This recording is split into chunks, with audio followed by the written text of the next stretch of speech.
Good afternoon, everyone. 4 o'clock straight up on a Friday edition of On Cue. As always, I'm your host, Rich Quinones. 2 hours to play with. Hope everyone had a good sports Thursday, and you are certainly enjoying your 12th of December on this Friday, 2025. Don't forget, get in on the conversation. You can get social with me, as always, at Rich Q on X, and of course on IG and TikTok, Rich Q on a mic.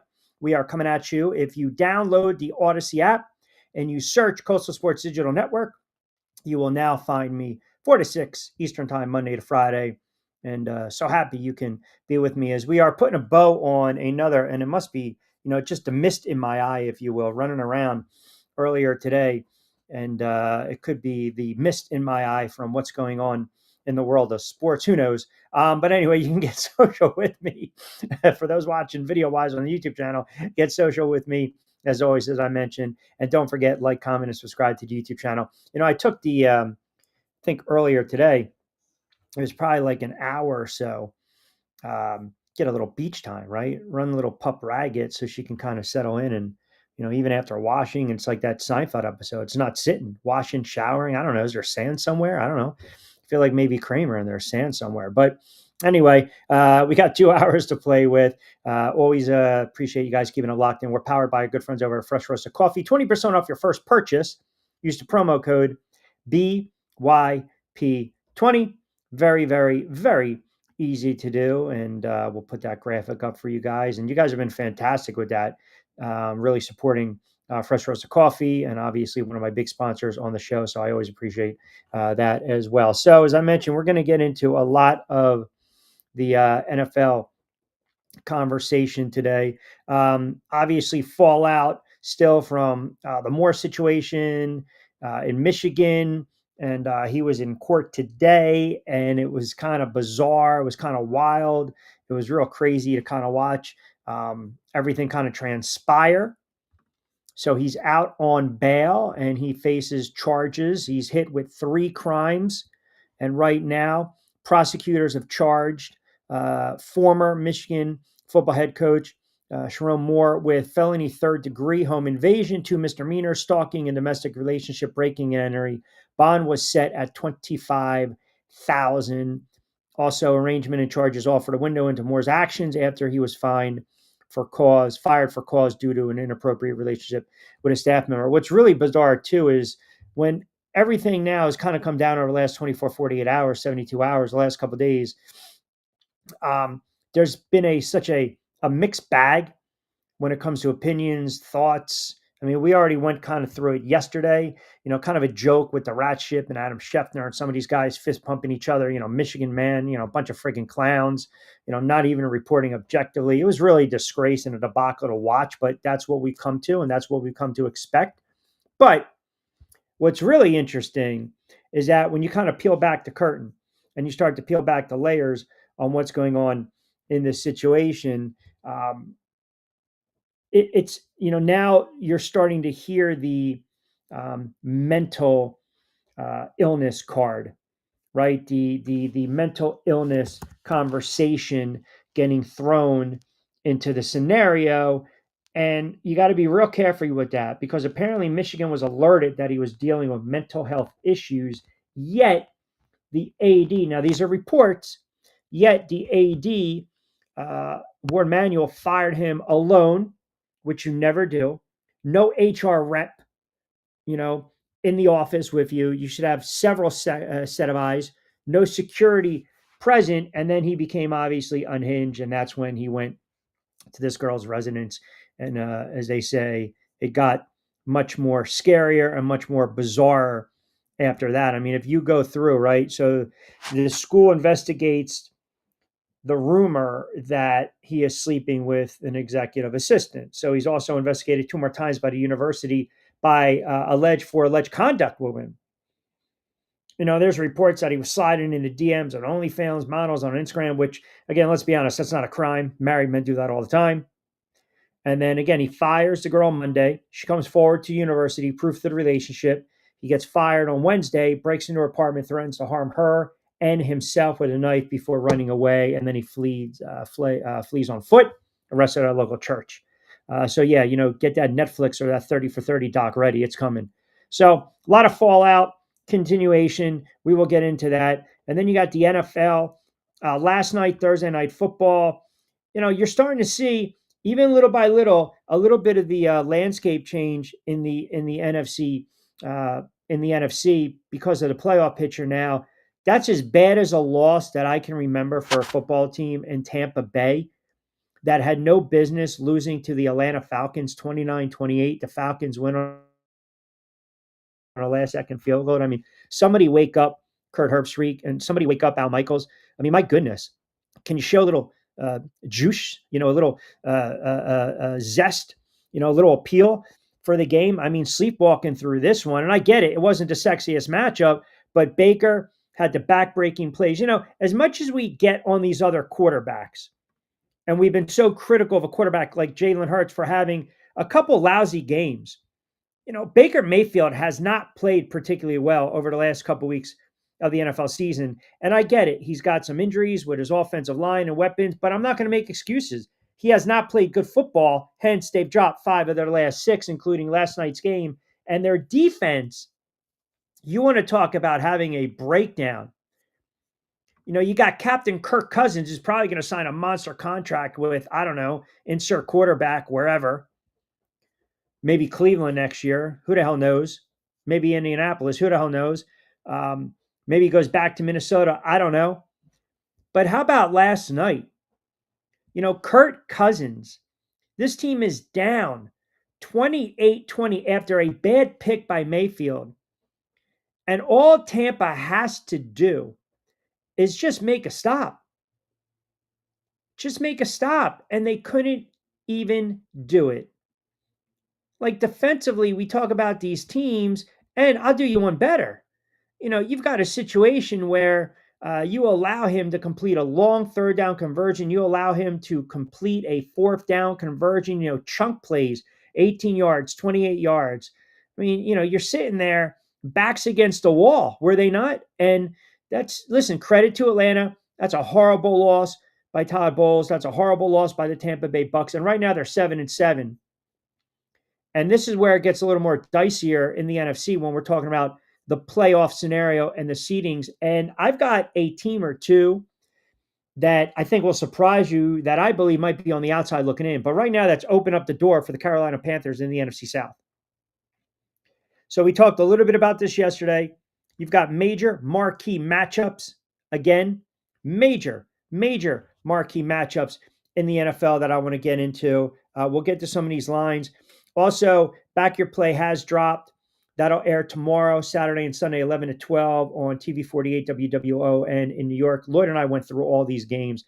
But I'm telling you right now, with some of these teams tripping up like Tampa, never a good thing. Never a good thing. So we'll get into a lot of the NFL. We got a lot of comments coming in with Michigan. You're trying to still kind of uncover what's going on. And I firmly believe this. And this is just my gut. More details are going to emerge, and who knows? Because at this point, do you know what is really trending towards hitting the fan? And the other thing is this, man. You're talking about a guy now who obviously had an affair. It blew up in his face, lost his job, lost his family for all intents and purposes, will spend some time in jail, will probably never get another head coaching job. And it's, okay, what else do you know? Let's make a deal. Because what you're doing now is you're starting to now creep into the culture at that university or lack thereof. And that's a problem. That's a real problem right now. And I'm not saying it's the leftover from what, Harbaugh left behind, who, by the way, spoke and he said he's still trying to wrap his head around it. I mean, that's coach speak. That's a BS answer. I get it. Go fist pump Shepner. But I think what they're going to start to do is look into the culture of Michigan. And I'm so surprised at this AD. It's on his watch, right? It's on his watch. So I know yesterday it rubbed a lot of Michigan fans the wrong way when it wasn't a speculation, it wasn't reporting, it was just a thought, it was just throwing it out there if there was a potential cover up. And I know a lot of people are like, well, you know what? For those that are thinking it's a cover up, they proactively contracted a law firm to investigate, to fire. They were stockpiling evidence. They decided to hire an outside firm to dig even further. So I understand all this, but that's the university. Where's the AD in this? Is he going to be held culpable or accountable for this? Because as I mentioned, you're lockstep and barrel when you're the head football coach of a major institution. You have that relationship with the athletic director. You guys are pretty much probably having lunch every day, talking about games, talking about attendance, talking about boosters, talking about wins, talking about potential bowls, talking about college football playoff, talking about recruiting. You're hand in hand. You're hand in hand. And as I mentioned, everyone wants to sit there. And even when I posted yesterday, the snippet on TikTok, oh my God, you would think I was sitting there defending this girl. No, all I was saying is that it's a 39-year-old man and he's got to know better. He's got to know better, right? You got exposed for cheating. And I don't know. There are reports out there. I don't know if they're accurate, if the girl is pregnant or not. I don't want to touch that. But then you got the ripple effects, and Michigan basically, you got a head coach now, a former head coach that's fumbling $13 million salary, and he loses his livelihood, and it's all on him. I mean, I think there's got to be a point where you can't sit there and say, was he mentally unstable when they were having an affair? Was he mentally unstable when he was coaching Michigan? And I'm not making light of this. I'm just saying the uncomfortable things that sometimes people don't want to talk about. Was he unstable then?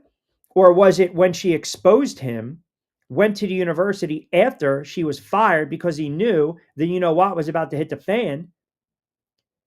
And then he became, boom, he snapped. He became now mentally unstable. And then went to her house prior to stalked, broke into the house, okay, held a butter knife to his hand or a knife to his hand or a throat with his hand and threatened to kill himself and this girl. You got to be real careful when you start to toss stuff like that around. Quote, my blood is on your hands. I mean, come on, man. What are we doing here? So, as I said, it's right now, it's just a bad story all around.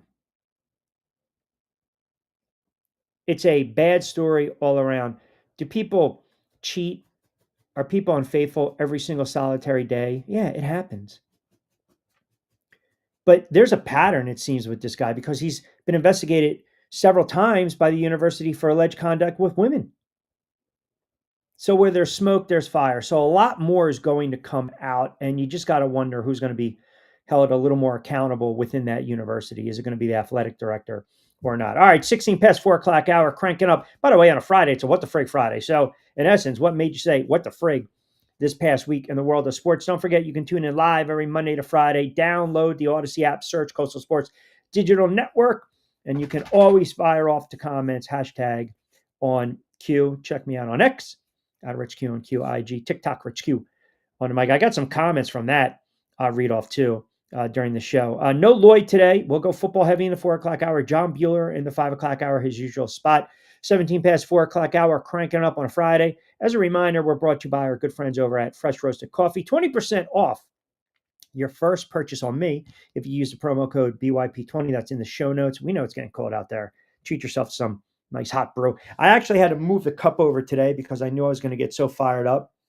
So I have my hot, fresh cup of fresh roasted coffee. And I was afraid because you guys know I get a little theatrical on the air. And I certainly didn't want to knock it over, hit the Mac, hit the monitor, the phone, the mic, the Death Star mic, as you guys sweetly and apropos have named it. So we'll get into your comments on the other side. Keep it locked in. See a lot of you guys chiming in. We'll get to you. We'll fire them off.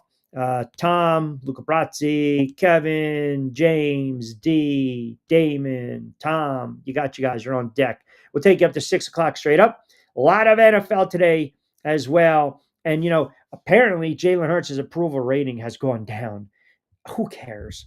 So we'll get into a lot of what's going on in the NFC. I got a team that I think is in a must-win situation. We'll dive into the AFC. You have a couple marquee matchups. We'll go through some of the betting lines as well. We'll give you our picks, our plays, our predictions. Keep it locked in on a Friday edition of On Cue.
All right, 20 past 4 o'clock hour on a What the Frig Friday edition of On Cue as we step aside to warm and microwave our fresh rosé coffee, and all of a sudden the passive aggressive comments. I've switched with my coffee now. Like I just drink straight black. And I love my fresh roasted, don't get me wrong.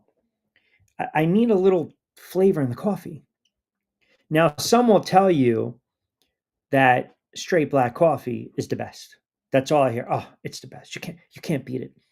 You go to the diner, little top you off, little freshen you up, you know, maybe talk about the local sports schools, teams, high schools, whatever. You're sitting there having a little egg white omelet, little scrapple on the side, little toast with no butter, and I'll freshen you up. I gotta have a little cream in it. That's just me. Man, I'm not even gonna acknowledge that comment. Not even necessary, by the way. Not even necessary. Luca Brazzi chimes in. He's on deck. He'll start us off. Is there any truth to the rumor that the Michigan AD knew all this drama but kept quiet after signing day? I have no idea. But I will say this, that's got to be the final straw, shouldn't it? I mean, listen, if we're talking about Harbaugh, then you got to talk about the AD, and all these scandals are happening on his friggin' watch. So, yeah, that's got to get brought up. It's got to get brought up. That's the way I look at it. Gammon Grandpa chimes in, no cover up. There's not much more Q that can come out of the initial firing. It is what it is. Subsequent actions of Moore's crash out after being fired. There is certainly more to be learned. I've been saying Ward has to go for over a year now. By the way, how about this? This is from, you guys tell me what you think about this. So this was the other day, right? And I want to read some of these comments because I'm like, woo. User avatar 2235. She's just as much to blame. How are you acting like she's innocent and deserves no hate? Okay. Daddy daughter says ESPN didn't blame her, and she also chose to put herself in a compromising position. You're a clown. Okay, whatever. Wool Happy said he's supposed to be a friggin' leader. I agree with you, Q. Okay. Young Pride says she knew he was a married man. What the F with children, and he knew he had a wife with children. They're both at fault. Fire them both. Okay. Miguel says it's both of them. Stop letting blank, blank, blank off the hook, which I'm not going to repeat on the air, mind you. I won't repeat that on the air. So ESPN just doesn't do any objective reporting. That's number one, period. Okay. That's not where we're going with this today. If there is a cover up, then there's, heads are going to roll. Heads are going to roll, period. Now, we'll see how it plays out. But I think more information will come about. All right, I mentioned last night, horrible loss for the Bucks. That's a horrible loss for Tampa Bay. And now you're starting to get in a situation in the NFC where it's going to be a numbers game. Eagles should win the division. They're going to make the playoffs. I think now you're getting 2 out of the NFC North. Okay. The Rams, Seattle, 49ers all are going to make the playoffs. That's 6. And then you've got the NFC South champion in a 7. Now, this is where I'm going with this. Just follow me for a second. I think this weekend, Detroit, they go on the road to the Rams and they lose. And if they lose, they will fall to 8-6. I mean, they've had a very inconsistent season. I can see them also getting 10 wins, but still losing to the Bears to finish 10-7. 10-7's not winning the division.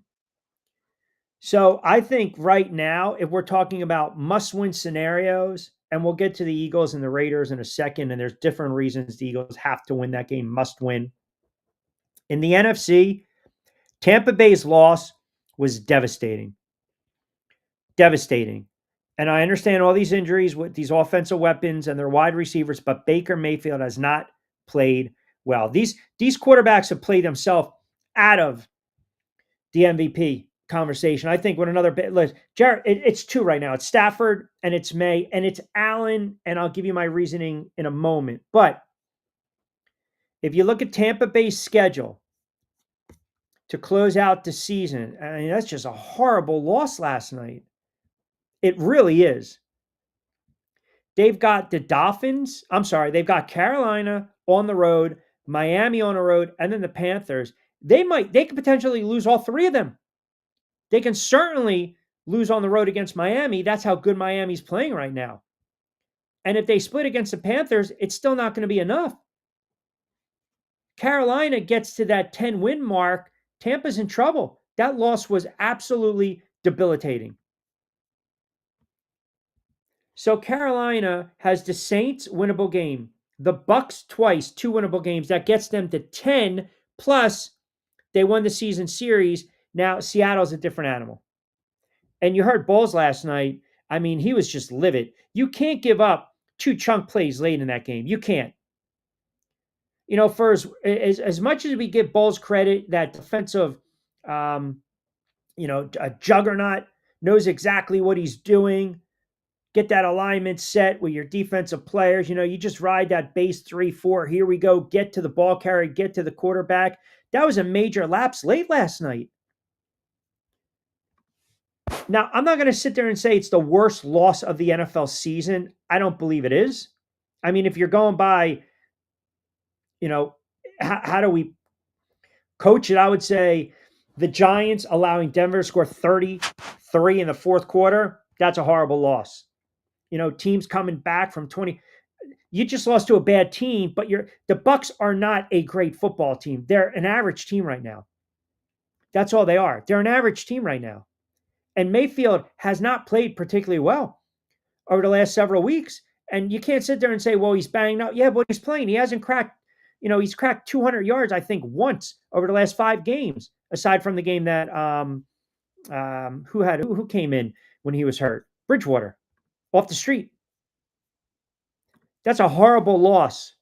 Horrible loss.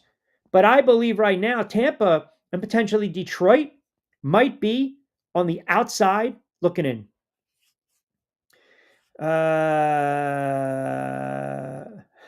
Remember, I didn't crown Tampa, but I don't crown teams. I cook them.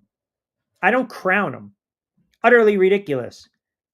Utterly ridiculous to even insinuate that. That's fake news. Go tune the Fox. Get out of here with that nonsense. I didn't crown them. You think I crowned them when they beat the 49ers and they were 5-1? They still lost to the Eagles, right? In that stretch. And then they came back and they lost to Detroit. Crown them. They are who we thought they were. I did not crown Tampa Bay after 5 friggin' weeks of the NFL season. Did I cook Kansas City in August? Yes. Did I cook Kansas City now? Yes. Am I about to cook Tampa? Yeah. Am I right there getting ready to cook Dan Campbell and the Lions? I am. Because that is a horrible, horrible loss for Tampa Bay. And the Lions better win. Because right now you're looking at it mathematically, it's a numbers game because you have so many teams that are getting to 10 wins. That's the problem. Now, there's the flip side to that too, which I'm going to get into a little more. Kevin C chimes in, Q, I hate to say it to you. What do you do on Sunday? And you're talking about the Giants. Mariota's getting a start for Washington. Dart's coming back. I am not a believer in tanking. I still think the Giants will lose this game, believe it or not, even against Mariota starting. This is not spite pick reverse mush. It's not. It's very hard to go out and tell men to just quit. You know, some of them do it on their own late in the season because they're dogs. But there are some players on this team that's got some. Brian Burns is going to go there and miss tackles on purpose. This guy's playing like an all-pro. Can make a case, right there, top 5 best defenders in the NFL. Maybe gets a couple votes, defensive player of the year. Garrett's going to win it on a bad team. So this whole, they're doing the fan base a disservice.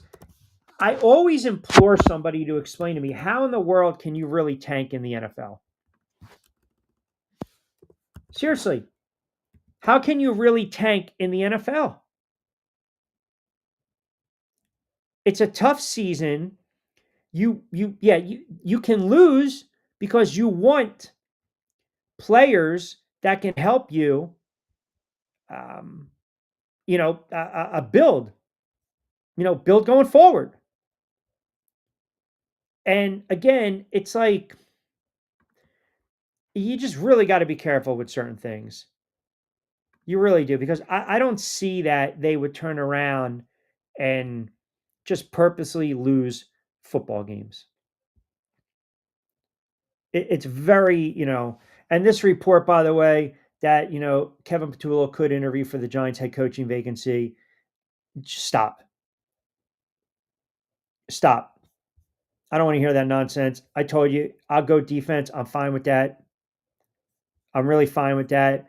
But I just think when you start to get into this position, a couple years ago, they beat Washington. Everyone got up in arms. A couple years ago, they beat Indianapolis. Everyone got up in arms. They still got the player that they wanted. It doesn't always work out, even if you tank, right? Like, you're not to suggest, as some have suggested, okay, to bench Jackson Dart in order to tank is just as bad as some of these idiots in Philadelphia on the radio. God knows what the hell they're saying on a Friday that are suggesting to bench Jalen Hurts. It's just, if you're worried about Jackson Dart's health, that's one thing. But the fan base, they're not stupid. They're not. And unfortunately, the schedule gets easy. After Washington, you got the Raiders. Well, combined, right? You got the Commanders, Raiders, Cowboys, and Vikings. So 2-2, 3-1, you fall down the draft order. We understand that. Now, the flip side of that, as I alluded to, are some of these teams that are not there. They're not there, right? Joey B. Did Joey get a new handle? Hold on a second. Joey B. What is that? Is that for some? What did I say? The real salad? Is that what I'm looking at? I gotta pull that comment up. It looks like you said the real salad. I don't know. I'm looking at his new handle. Sherrone could have gone to the Bunny Ranch in Nevada, saved his $13 million. Come on, Joey. You're better than that. Come on. Remember the Bunny Ranch? Was it out on HBO? Now, you didn't even have to worry about the squigglies back then if you were watching HBO, right? I was never enamored by that because I never thought, to be honest, the women were attractive, right? Was that that was the legal brothel, correct? And then you had to show Cat House. Remember that? So Cat House was 2005 to 14. I pulled it up on, the Bird website, IDBM. Um, so yeah. I mean, he could have. I mean, he's probably not going to lose his marriage, right? What do we got here? I have no idea why my handle's not showing as Joey B anymore. That's your problem, man. Take it up with Gmail. Take it up with Google. Do something with that. I thought it was Joey by the sea, Joey by the salad. I don't know. That's Joey salads. There you go. That's where we're going with this. There's a Bunny Ranch doc on Hulu. A friend told me. Squigglies could have said yes. Yeah. Yeah. Yeah, Squigglies absolutely could have saved him 13. And guess what? He doesn't have to worry about the clink. This story is absolutely just, it's crazy. And I'm wondering if he's going to try to make a deal, if he knows, like, what if they try to spin it? And as Luca Brazzi mentioned, maybe the AD is in cahoots as well. Again, I'm not reporting anything. So just, the Michigan men, just friggin' back off, clowns. Just stop with the nonsense. What if the AD knew, turned a blind eye, as Luca Brazzi mentioned, Bunker Boys mentioned, because he didn't want anything to affect recruiting, but kind of knew of these transgressions? He's culpable. Now, what if this guy flips and says, well, you know what? Honestly, I was in a bad mental state. They didn't help me when I needed help. They knew I was struggling. He plays that card because, again, now that he's caught and the girl was fired and she exposed him, now all of a sudden he's mentally unstable. And again, I'm not making light of it, but I'm just tired sometimes as we just want to use certain things as a crutch because we got caught with our hand in the friggin' cookie jar and we don't want to be held accountable and be like real men and man up. But if that's the case, then yeah, then what's going to hit the fan. It's going to hit the fan. Absolutely. Uh,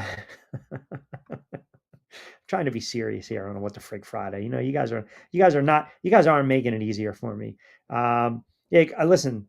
I mean, if you would have settled with the Cat House or the Bunny Ranch or the Squigglies, you're pretty much saving yourself a marriage. You're not losing a $13 million job. You're not in a clink, and you're still head coach of Michigan, as we like to say. So Dan chimes in, big time Michigan fan, also a Lions fan. Q, you got to be out of your friggin' mind if you think the Lions are going to lose outright. I think if you're backing me in a corner right now, de facto, mark the tape. I'll say it, 4:35 on a Friday, December 12th. Detroit's not making the playoffs. Lions are going to be on the outside looking in. I think your playoff teams will be the Philadelphia Eagles. I think you will get two teams coming out of the NFC North, Green Bay, Chicago. I believe you will get three teams coming out of the NFC West, San Francisco, Seattle, the Rams, and then the winner of the NFC South. And right now, Tampa's in trouble. Tampa's in trouble. Can you imagine if Atlanta figures out a way to sneak in? They would have to, so let's see, 8 wins. So that means Carolina and Tampa. Well, that's not unless they have a tie in there because they play twice. But point being, it's going to be one of those two teams. And I'm leaning towards Carolina. I think Tampa Bay's out. Now, I mentioned this the other day, and you guys were talking about it. Yeah, mark the tape. Mark it. But don't come on the air and tell me that I crowned a team 5 friggin' weeks in the season. Now, do I cook teams early? I will admit to that. But I didn't crown Tampa Bay after 5 friggin' weeks. So stop that nonsense. That's fake news. Hashtag Madman Fake. That's fake news. We're not having it. Sarge chimes in. Q, it's the only way I take my coffee black.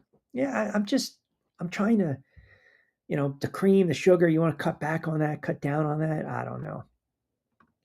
Like a little taste, a little flavor, right? I don't. Kevin chimes in. Q, I know you don't want the Giants to tank, but the bottom line is, this as well as I do. If they get the top overall draft pick and the Jets are second, they can trade down and they can get assets. Yeah, but again, what kind of message do you send? That's all I'm saying. Like, do you really think Mike Kafka, who, by the way, is done after a couple more weeks, he's going to purposely send in, bad play calls or not send in plays or, after a series, bench Jackson Dart, pull Jackson Dart? This is what you want to see. You got a couple games left. Let me see this kid keep progressing. And if you win a couple games, you build upon something for next year. That's fine. And you have no idea, quite frankly, how it's going to play out for the rest of these teams in the NFL. I'm not saying the Raiders are going to beat the Philadelphia Eagles. I'm not suggesting that. But the Giants can still win, and maybe the Raiders win a couple games, and the Giants lose a couple more games, and the Giants are still there with the top seed. Cleveland is 3-10. Maybe Sanders gives them a little spark, and they beat the Steelers or Cincy, and they get to 5 wins because the Giants aren't winning 5 games. But that's enough for the Giants to maintain that spot. You got Tennessee. Tennessee's 2-11. They're a bad football team. And by the way, starting Jameis Winston doesn't automatically mean a loss. They should have beat the Lions. They blew that game.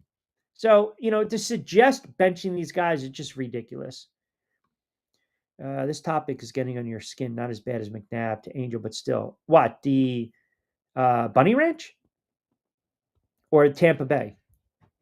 Or black coffee? You got to be, I need context. You got to be more specific, please. And you guys don't get under my skin. Even when the guys were chiming in the other day, the little trolls, the little rats that were coming in, I love it. Give us the eyeballs. Doesn't bother me one bit. I'm okay with the black coffee. No, I didn't crown Tampa Bay because you know that. You know that as much as I do. Yeah, for 7,000, I'll christen your kid. You know that as much as I do. I didn't crown them. So I think Detroit's in a very precarious position. I think they're in trouble this weekend. I think it's going to be a high-scoring game, but I do like the Rams. And now here's a scenario. So David Wilmington asked, right now, current MVP odds, does it switch after this weekend between Drake May and Matthew Stafford? 100%. 100%. So let's just say that Buffalo beats New England and May struggles and Josh Allen and the Bills run the table and they finish 13-4 and New England slides and the Bills miraculously win the division, or 13 wins and I don't know, Allen is just lighting it up. He throws for 12 touchdown passes, no picks, and 1,300 yards over the last 4. And he's got a couple rushing touchdowns, and they've won 6 straight to close out the season. Here you go. Hottest team going in. And May struggles a little bit. Then Allen will jump May after Sunday if they win that game and he plays well and Maine struggles. Now, if Matthew Stafford keeps the pace that he's on, he's right there. But if the Rams lose a couple games and Stafford comes down to earth and May wins a couple more games and he beats Buffalo for the second time this season and they win the division and they have home field advantage, then May would probably be the front runner. Dak Prescott played himself out. Baker Mayfield played himself out. Jared Goff played himself out. Lamar Jackson. I don't want to hear Patrick Mahomes as an MVP candidate. I don't. That's utterly, foolishly ridiculous. Just stop. Just stop. CMC, not happening. You can look at all the candidates. I can make a case for and against. Like, again, Matthew Stafford is having the best season of his 17-year career. He's been the front runner since the get-go and more so over the past few weeks. His numbers are ridiculous. He's got 35 touchdown passes, just 4 picks. 2 came in one game in which they lost to the Panthers. He also beat 2 of the top best defenses in the league in Houston and Seattle. So now we're going to see where the Rams are because they've got some tough matchups. Stafford's 37. Just like kind of the cherry on top. He's a Hall of Famer. He won a Super Bowl. Here you go. Now, you want to sit there and say, well, hold on a second. He lost to the Panthers. Yes, that loss opened up the door for Drake May, who then surged into the league because New England right now looks like they can be the top overall seed and they're going to win the AFC East. I'm saying if. So, you're making a case for and against. Drake May. Probably Denver and New England have been the two best stories of the NFL season. Two young quarterbacks. Here you go. The NFL's better when these franchises are better. This kid has grown up in a New York second. He's a second-year quarterback. He's got the league lead in passer rating, completion percentage, passing yards. You like to see maybe 28 to 30 touchdown passes. He's got 23, only 6 picks. They're 11-2. There you go. Now, the counter argument, as Madman, as Bob in Summers Point, Tom in Northfield, as Michael Bronco Ball has basically said all season long, their last place schedule. So now we're going to knock the team's success. Now, the question is, because of that last place schedule, I need to see a signature moment by Drake May. Maybe you get it this weekend. Maybe they're down 6, 80 yards to go, fourth quarter, under 2 to play, one timeout. They got to go 70-something yards. We need that moment created. And I think what's going to happen, it's going to come down to the final weeks. I mean, Lamar, listen, Josh Allen, I would say, is your third candidate with the best odds. Because this is when Josh Allen, as I said yesterday, and Bill's Mafia appreciated it, he goes into the phone booth and Clark Kent outsteps Superman. That 40-yard touchdown run against Cincinnati, that was kind of like a signature third down run last year. I think it was against Baltimore late. He I think, accounted for 6 touchdown passes against Tampa Bay. And by the way, their defense is not that good. Their defense isn't that good. I think right now, Buffalo's path to winning games and going deep into playoffs is going to be winning shootouts. And you can do that with their weapons, their wide receivers, their ground game, and Allen. So now, all right, back to back. Now we're talking rarefied air, right? I think he makes some noise if they beat New England and they beat the Philadelphia Eagles in a couple weeks.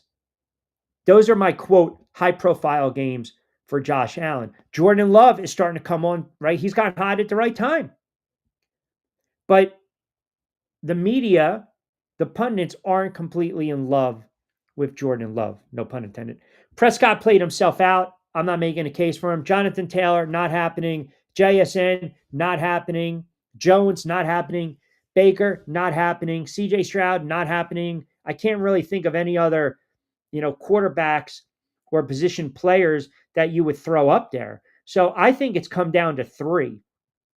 I really do. I think right now the case is down to 3. All right, 4:45. Quick timeout. We'll come back on the other side. A lot more NFL, more Michigan fallout. We'll get into that. We'll start to look ahead to the Eagles and the Raiders as well. A lot of large lines this weekend. We'll take up to 6 o'clock straight up. Keep it locked in on a Friday edition of On Cue.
All right, 4:47 on a Friday. What the frig Friday? What made you say what the frig in the world of sports this weekend? I think we all know. Don't forget, get social with me as always at Rich Q on Q, X and IG, TikTok Rich Q on a mic. Like, comment, and if you enjoy the content on the YouTube channel, please feel free to subscribe to the channel as well. So, as I mentioned, I think it comes down to three. Um, I pretty much have um, laid it out for you, right? So we'll get into that. Thomas chimes in. Q. Al Michaels is done. I know you love Al Michaels. He's absolutely done. He's uninspiring. He's boring. I don't even think he cares at this point. Um, yeah, I'm a huge I am a huge Al Michaels fan, but and I've been a little. I mean, the guy's the goat. I mean, he's a Hall of Fame. He's an all time great. I also think you get to a point where you're kind of going through the motions. I mean, these games, these Thursday night games. I enjoyed Al Michaels on Sunday Night Football. Him and Collingsworth. I mean, Tirico's good, but I just felt Al Michaels and Chris Collingsworth had more of a chemistry. And yeah, he's been ridiculed. Al Michaels is also 81, 82. He's not a young buck. He's not, but he's definitely an all time great. It's just there's no more juice to some of these broadcasts, and we know that some of these Thursday night games are not exciting matchups. Obviously, it was a little different last night, was it not? So let me get to Tom and Summers' point. Q, I can give a what about an approval rating. Just go out and win the friggin' football game. You are talking about Jalen Hurts and the Philadelphia Eagles. Yes, absolutely. Tom chimes in. Q, I actually appreciate your show, even though I know you're a New York sports fan through and through. You've been pretty objective about Hurts. I think he's been, his entire career. I don't think people have poo-pooed on Jalen Hurts his entire career. I think they've been overly critical. And I also believe that to them, maybe Jalen Hurts is not their prototypical type of quarterback.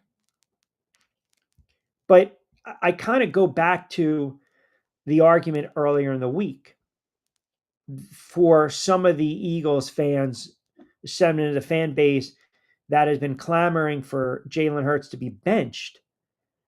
So, do Super Bowl wins not count? We're just going to gloss over them. That's all. We're just going to gloss over them. And I'm just like, okay, huh. Shane chimes in. I'm not sure how one can conclude that the quarterback is the reason a team gets to the line late when the quarterback isn't the one calling plays, Q. And when it wasn't an issue in 3 previous seasons with 3 different play callers. Q, Hurts is the constant. The offensive coordinator is your independent variable.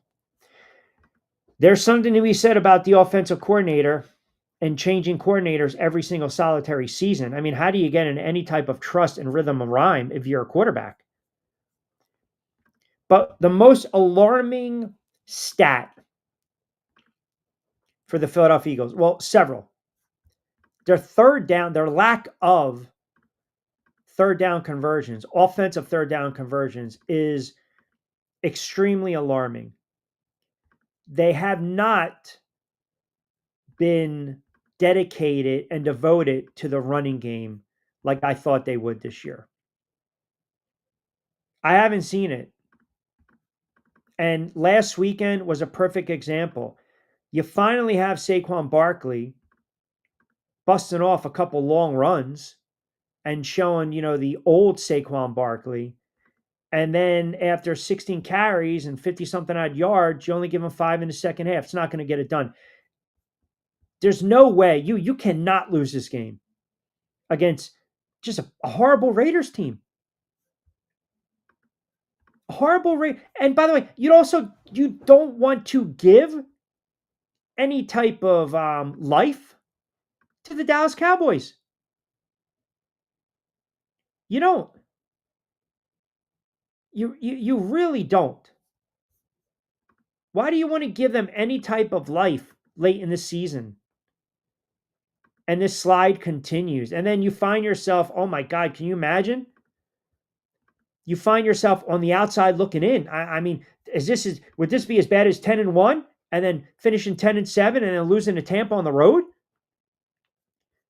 Then we're going to have a serious conversation. Yeah, you get rid of the coordinators and you might start to have a conversation about the head coach. And then the backers are going to come out and say, well, wait a second, he's due for a down year. They just won the Super Bowl. But imagine for a second the Eagles go out and they lose to the Raiders, the Commanders twice, and the Bills. And they finish 8-9. Now, the probability of that happening, it's extremely unlikely. So you go from 8-9 to a team that went 14-3 last year and just ran through everyone in the playoffs, including the Kansas City Chiefs in the Super Bowl. Oh my God.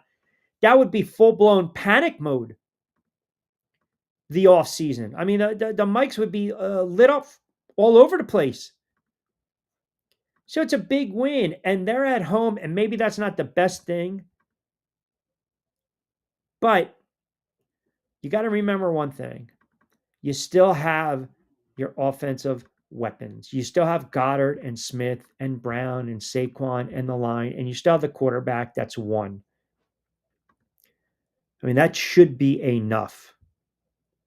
That should be enough. The Raiders, they know that the Eagles are a walking wounded team right now. They know that the Eagles are lacking confidence. They know they're struggling. They know that the Eagles are trying to get right. You know, the Raiders can do a lot of teams in the NFC some favors by beating the Philadelphia Eagles and continue to have them have this downward spiral. But I would be hard pressed to believe that if this offense plays really, really poorly and they lose the game, they don't deserve to make the playoffs, to be quite honest with you. You just can't lose to a team like the Raiders. You can't. They're a horrible team. That's a poorly run franchise. They're as bad as the Giants. They're as bad as the Jets. They're as bad as the Browns. They're as bad as the Titans. You're the defending friggin' Super Bowl champs. Like, act like it.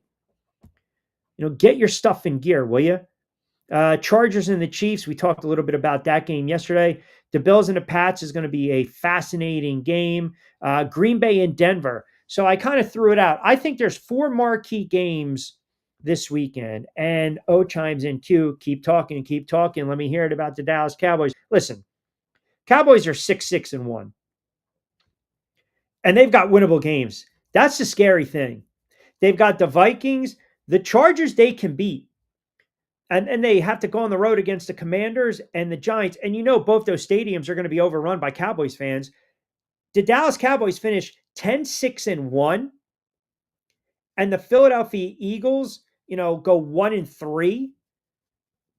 I mean, that loss to the Lions was a bad loss for the Dallas Cowboys. If the Dallas Cowboys and that Cardinals, if the Dallas Cowboys would have won those 2 games, or even if they would have beat the Cardinals and they would sit now at 7-5-1, a boatload of pressure would be on the Philadelphia Eagles.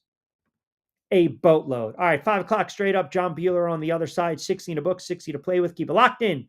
We'll take up to 6 on a Friday edition of On Cue.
All right, 5 o'clock straight up on a Friday. A lot of comments coming in. We'll take up to 6. John Buhler in a couple of moments. As I mentioned, please download the Odyssey app and you can search Coastal Sports Digital Network or just go to SR 1029 FM The Game, which actually will convert to Coastal Sports, coastalsportsdigitalnetwork.com.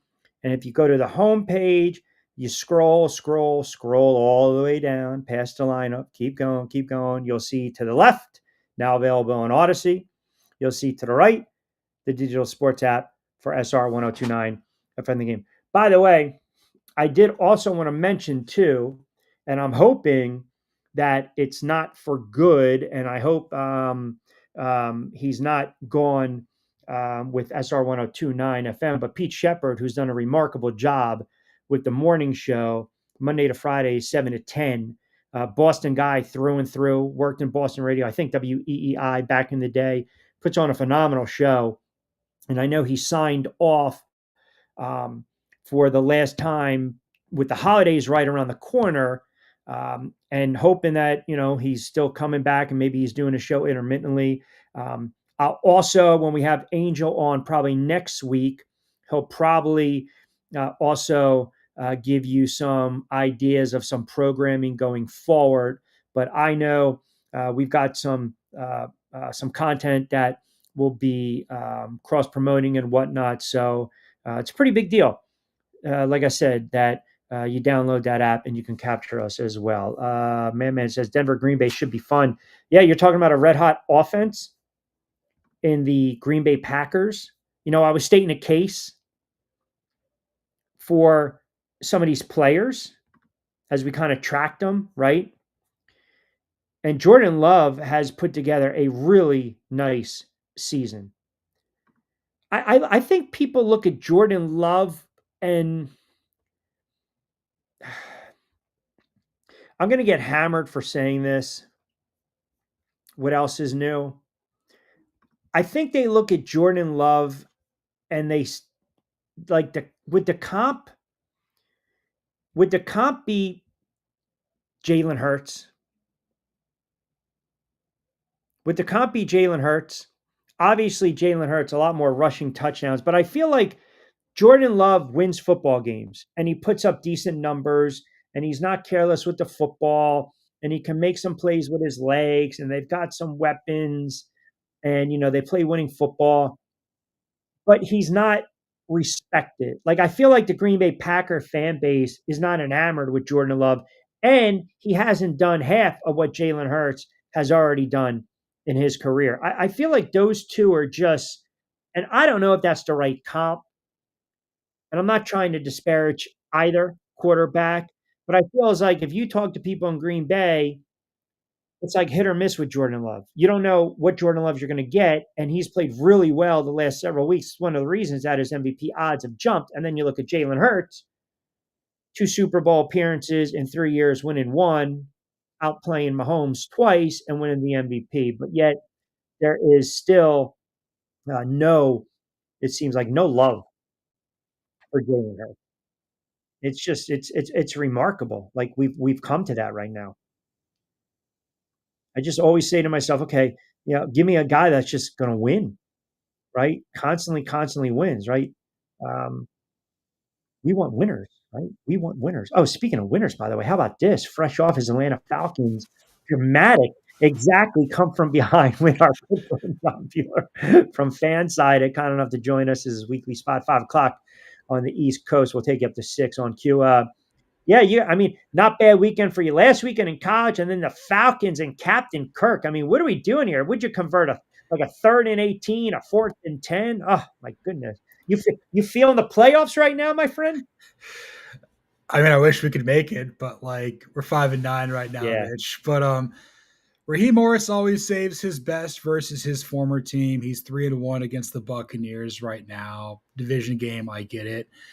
But it's nice to kind of be on the other side of one of those. This has only happened once in the NFL type of games, and it's usually something bad that happens to the Falcons. They committed 19 penalties and still won the game. It's unbelievable. That's remarkable. Yeah, that's remarkable. I think that loss is crippling to Tampa Bay. 100%. They don't come back from this. Carolina's been ascending. They've got the right head coach there with Dave Canales.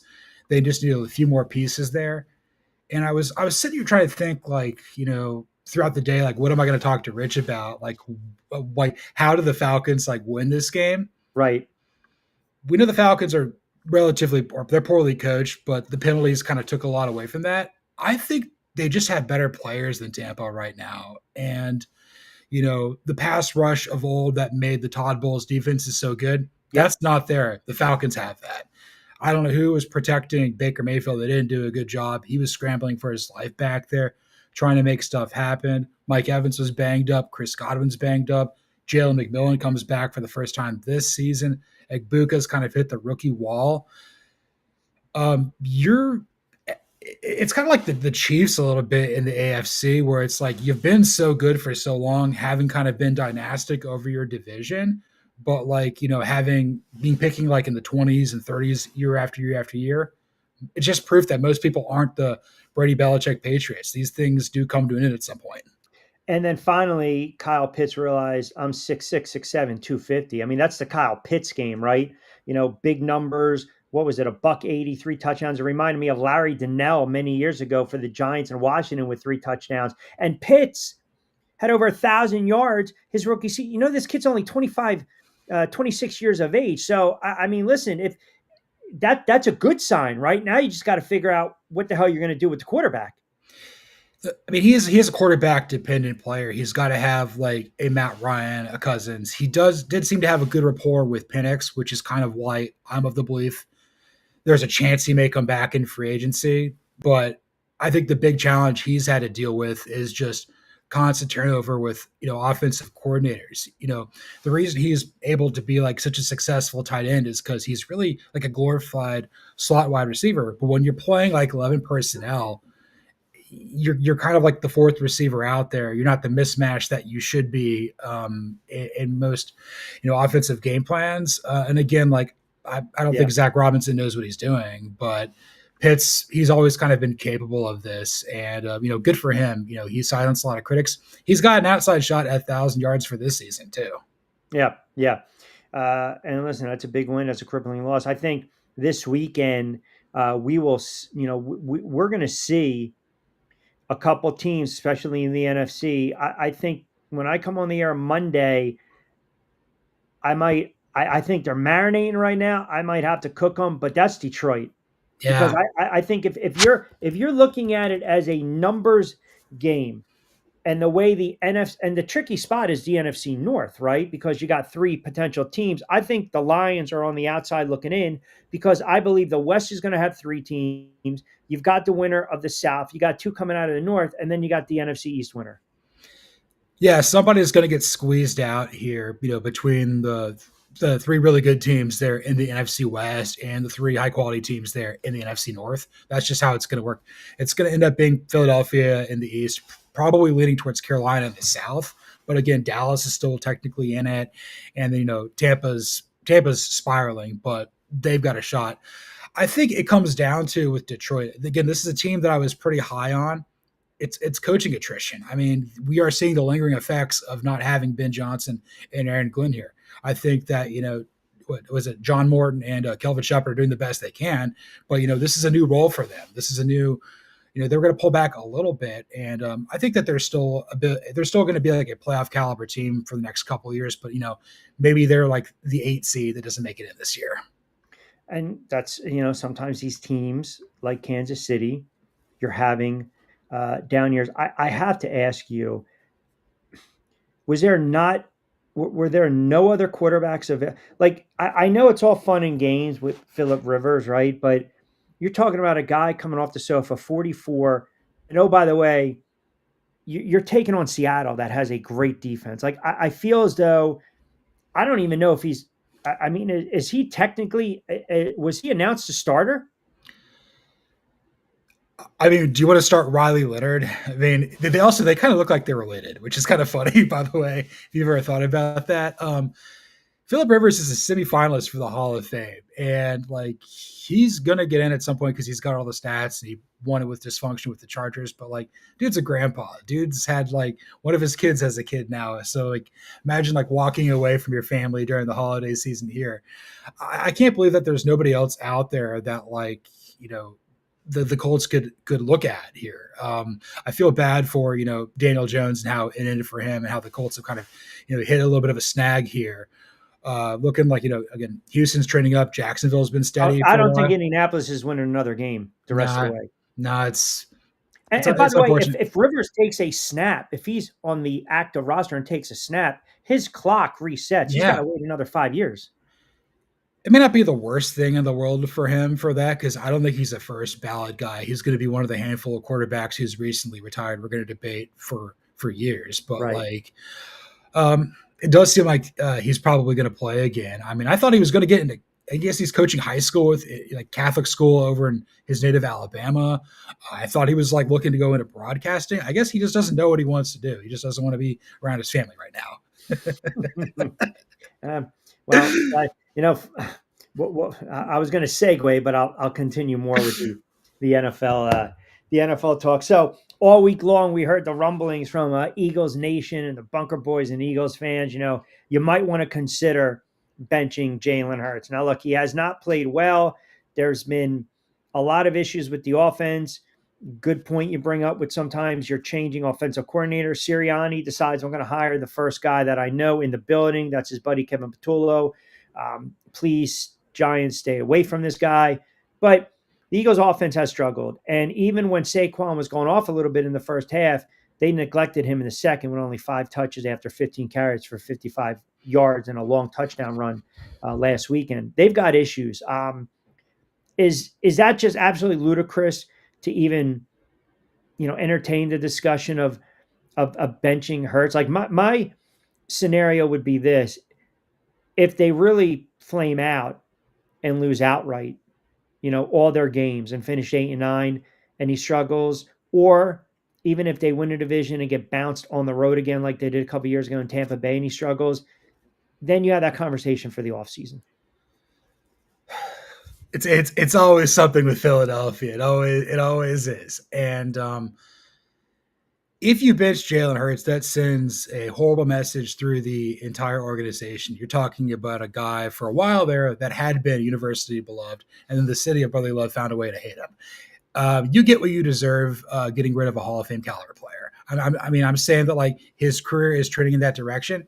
And if he's like, you know what, I don't need to be here anymore, he could go play literally anywhere else. I don't know, maybe go reunite with Shane Steichen in Indianapolis. That'd be good. See how that goes. So when you look at Hurts right now, though, look, I went on the record saying after last year, going into this year, he's a top 5 quarterback. Yeah, me too. He hasn't, and I'll own it, he hasn't played like that. But my counter argument is, give me 15 quarterbacks in the NFL, you'll take over Jalen Hurts.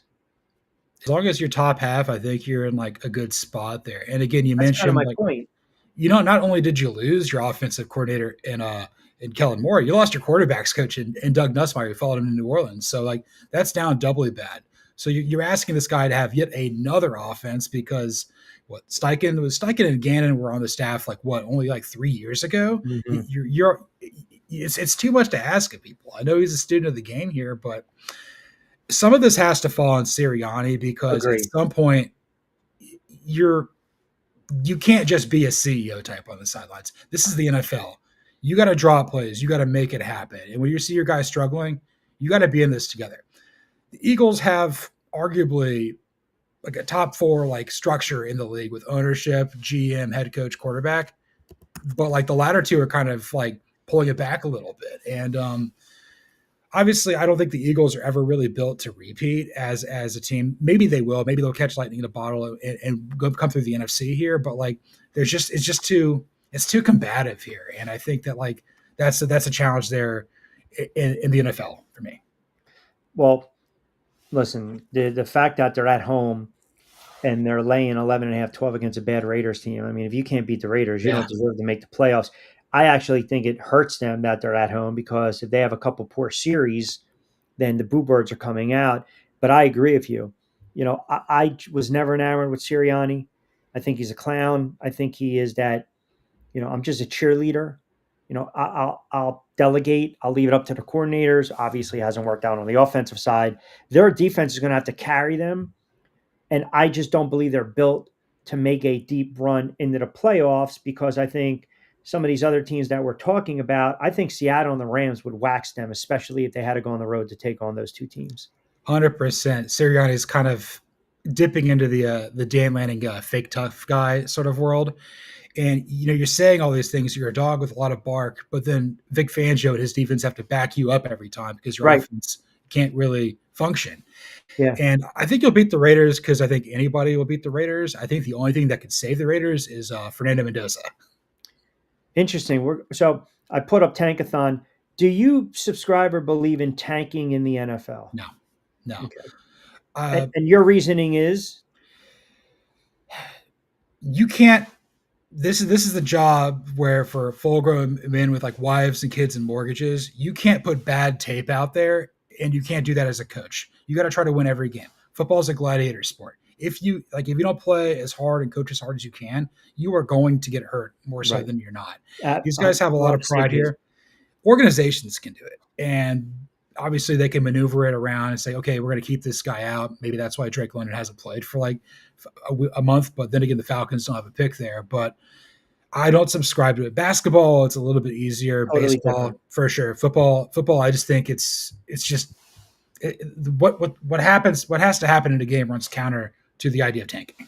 I'm on board with you 1,000%. And the reason I brought it up is because, a lot of Giants fans are suggesting just shut down Dart. Well, he's cleared to play, and they think, well, if you play Winston, you got a better chance of losing. Well, Winston and the Giants almost beat the Detroit Lions. Like, I get where they're at right now, but you also have to have a little faith that maybe Cleveland can win a game, maybe the Titans can win another game, maybe the Jets can pull one out, and even if the Giants win, maybe they lose 2 out of 3. Like, I have this argument, and it's almost like it's just a not even counterproductive argument. It's a waste of breath because you really can't ask a player to go. Look, do players take plays off and dog it late in the season and make business decisions? Yes, but I can't go right now and say to a Brian Burns, do me a favor, don't get to the quarterback, don't tackle. You're having an all-pro level as a defensive player, like stats, incentives, bonuses, everything factors into that. And if I'm the Giants, you got to go out. I don't think they're going to beat Washington with your guy Mariota, but I just don't like this whole idea of, tanking. Right now they sit at the top spot. Raiders are second, Tennessee's third, Cleveland is fourth, which I want to get into, and the Saints are 5. Now Cleveland's in a precarious position. They're going to run it out with Sanders.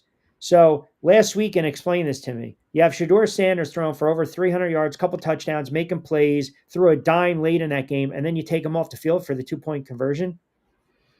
It's Cleveland, man. It's just so far in your head when you're one of those 8 franchises that don't know what they're doing, and we happen to root for 2 of them. Like this you get in your head in situations like that. But the optics are bad. I feel like you're like not you, but I feel like the Browns. There's this. Like Stefanski's the little kid at the table, and the parents tell him, you're not getting up from the table until you have your broccoli. And he just whoops it down his mouth just to spite them, right? And I feel like he's kind of doing that with Shedeur. I feel as though he's so reluctant. I don't know. And this is like the bird's eye view. He's so reluctant to get that kid and surround him. And then it's like, am I really happy the kid's playing well? It's just a goofy thing. Like it's not going to work with those two. It just kind of feels like he's at war with Haslam, who is more of a Gabriel guy. And then, Stefanski was the Sanders guy. Maybe it's not what it's all cracked up to be. That's my point. Yeah. I don't know. It's weird, just, right? It's just screwy. And I go back to the point about like Dart. Like if he's cleared, he needs to play. He needs starts in the NFL because even if you don't win a game the rest of the year, you can gain positive experience and build something towards next year. You say, I think we got a guy here, and we'll surround him with more talent, and we'll give a better shot in 2026. Are you giving the Chiefs this last game? Is this? I've cooked them. I've said it for a couple weeks. They're done in my book. I'm done. I've killed them off. I'm done with them. I work at Fansided, and I should be praising everything Chiefs, but I never have, and I never will. It's annoying. It's look, you're not the steadiest team in your division anymore. Denver finds ways to win ugly. They don't, and I think with like the Chargers, even though I think Harbaugh is a psychopath, really just anything with Michigan is just I'm not touching that stuff. But you're not it's not the Arrowhead Invitational anymore. You've been handed some real adversity and you're not equipped to handle it, so you deserve to suffer in that regard. And maybe they could bounce back next year. Maybe they can not believe read their own press clippings some more. I'm kind of done with them. I kind of thought how they lost to Houston was just kind of like, or just that game just not that was not the Chiefs of old that I've seen. Yeah, 100%. More to prove this weekend. New England or Denver? I think Denver a little bit. I feel that like Mike Vrabel and Drake May can kind of do no wrong, whereas we know Sean Payton has done wrong. And there's always something in the back of your mind with good old Bo Chapman Nix, wondering like, is he really going to be the star here? If he goes out and wins the division, and these two teams clash in the AFC Championship game, then we've really arrived at like a new era of AFC football. That doesn't mean Mahomes is like going away. He's still going to have. There's going to be a whole another regime within the Chiefs and everything like that. But I think this is an opportunity here for Denver to really show like, okay, you know what? Maybe we can go to Santa Clara this year. Well, their defense is going to have to carry them because the offense is at times a painful watch. And I think if New England wins and May plays well and say the Rams lose to Detroit, I don't see it happening and Stafford struggles. Again, May jumps Stafford. I still believe Stafford's the front runner, but for MVP, I think you can also start to throw in Josh Allen into the mix. If they go on a little bit of a run and he starts to have these 3-4 total touchdown performances and they're winning games, I think Buffalo's also in an interesting spot too, because when you look at the landscape of the AFC, Baltimore stinks, Pittsburgh stinks, Kansas City stinks, Indianapolis doesn't have Daniel Jones. The Texans, maybe that dark horse can upset the apple cart. Denver and New England are very young. So I guess the question is, right now, do you foresee it potentially lining up for Buffalo, not having to go through a Baltimore, not having to go through a Kansas City? And if they can't get it done this year, what does that say about Buffalo and Sean McDermott? Yeah, Freudian slip there. Buffalo and Baltimore. Exactly. We've been talking about this all football season, Rich. It's like this is the year that one of them has to win the Super Bowl, and whoever doesn't, if it's one or the other or both, it's not happening with John Harbaugh again, with Lamar Jackson, Todd Monken, or it's not happening with Sean McDermott and Joe Brady, even though I think he's going to get a head coaching opportunity, and Josh Allen. Like this is the year to do it because Kansas City's not Kansas City anymore. There's other. Do you really trust anybody in the AFC South? I don't. And then the AFC West, the top of that, still largely unproven. Good, but unproven. So, and then New England, I don't know. Not necessarily know if I trust Drake May in the postseason. Well, yeah, that's the other thing, right? When you're talking about MVP conversation, I look at his numbers and coming of age, second season, the progression's trending up, wonderful story. And then the counter argument that people throw me, strength of schedule. Yeah. It's a weak schedule. Okay. You got to play who's on the schedule, but he also hasn't had his signature moment. So like if he goes out down 6, late 80-yard drive, one timeout, he sticks it in the back of the end zone and they beat Buffalo, that's his signature moment. And oh, by the way, they've beaten the Bills twice. The one thing that I would say about Drake May is, they're on a run right now. The narrative is in his favor, maybe even more so than Stafford, who I think is actually the MVP. The one thing that scares me about Drake May is when it got to nut cutting time there at North Carolina, he was never that guy. He was never the guy like, I'm gonna lead you to the promised land. And maybe he can become that under Vrabel and everything in New England. I know Stafford can do that. Sure, he's got the body of work, obviously, and it would kind of be that cherry on the top.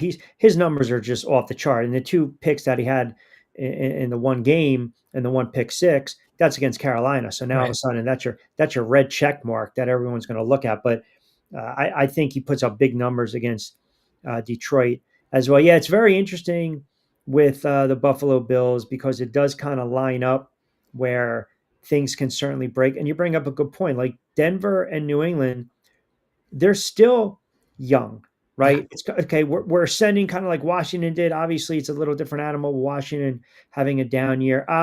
Did you hear the comments from Burrow? Not enjoying the game and got to get back to loving the game. And I mentioned this. I believe it was on Wednesday's or Thursday show. He spoke on Wednesday. I mentioned it Wednesday and Thursday. It it was eerily similar to Andrew Luck. Now I don't know if that's Burrow subconsciously sending a message to a cheap organization, fix the offensive line, get a defense for me. And look, he's an injury prone quarterback. Now we can discuss non contact or not, but I think he's also a generational talent. And when he says that, 5, 6 years in the league, I'm like, okay, this is not good if I'm Cincinnati. It's not good. And look, this is the guy from Athens, Ohio. This is a guy from like down the road. Obviously, he didn't grow up a Bengals fan. He's more of a college guy. Loved him some Drew Brees. That's where he wears 9 and everything like that. There is a little tinge of Andrew Luck there, although I think Joe Burrow's all about football. I mean, his dad was the longtime defensive coordinator for Frank Solich at Ohio U. Grew up loving Nebraska. Like he loves football. I think Andrew Luck's kind of more like, even though he's back doing like the AD stuff there with or the GM stuff at Stanford. The guy is very smart. Andrew Luck's a day younger than me. He's like, there's always more to like Andrew Luck than just playing football. I think this is kind of with Joe Burrow. This is kind of more, unfortunately, this is more in the vein of Carson Palmer, where I know another like blue chip guy coming out, mega talent, and then the Bengals just break them because and forced his way out. Yeah, it's just kind of a shame that Mike Brown owns a football team because his parents loved each other at one point in time. It's just that's no. Listen, I mean, but that's a think about it. That is a name synonymous when you talk about the Brown family, right? Paul Brown. I mean, that's synonymous with the NFL. Luca Brazzi says, "I do recall Q crowning Tampa Bay's champs. I did not. Teddy Bridgewater time in Tampa. No, that's not going to fix the problem. Get the hell out of here. You're not going to put in Teddy two gloves. What did I did want to ask you? I think it was." Went through the AFC, Baltimore, Denver. We know the Colts are in trouble. Texans, I think, kind of a sneaky, good team, right? I mean, you go on the road, you beat Kansas City. That defense played really well. Oh, NFC side. This is actually what I wanted to ask you. So the NFC side, Chicago. Which team can go on the road and make a little noise here come playoff time? Chicago or Green Bay? I don't know if either can, to be honest with you. Okay. Is it because you're not totally sold on the quarterbacks or the teams as a whole? I'm not sold on Caleb Williams when, the bullets are flying, and I'm not sold on Matt LaFleur when you're saying Caleb Williams run away from the fire? He's not storming the beach? He's going the other way? He's going to cry to his mom on the sidelines. But I will say, though, Ben Johnson will have him in line. I think I've been pleasantly surprised by how well it's working out with him. It's a great hire.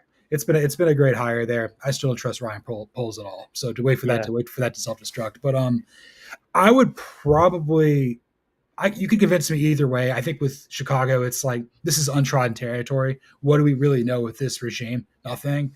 And I think with the Packers, it's like, Jordan Love's steady. He's not Aaron Rodgers. He's not Brett Favre. He is who he is. The Packers have, won some playoff games before. They just don't win the conference championship as often as they should. So I'm not really super high on either of those teams. I think the team that can go on a run out of the NFC is whoever doesn't win the NFC West, whether that's LA, whether that's San Francisco, whether that's Seattle, probably Seattle. I feel like they really impressed me. They're really well coached. Why couldn't Mike McDonald be the Falcons head coach?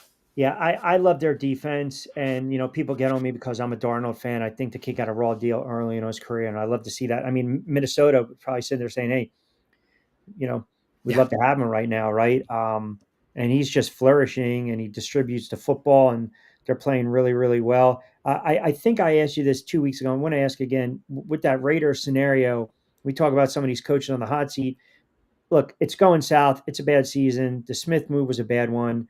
Bringing in Pete Carroll, it's a bad one. Do you think Pete Carroll gets the, hey, we're not going to fire you, but why don't you just kind of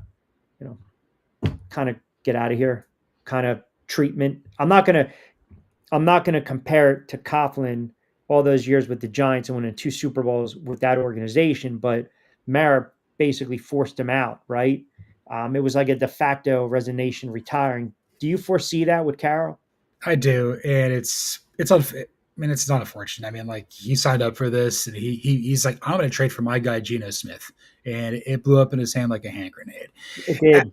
And look, at this point with the Raiders, it's not working out. And look, you got to be doing some sort of like game theory, figuring out like who's going to get in position to draft Mendoza. The Jets need a quarterback. The Saints Correct. need a quarterback.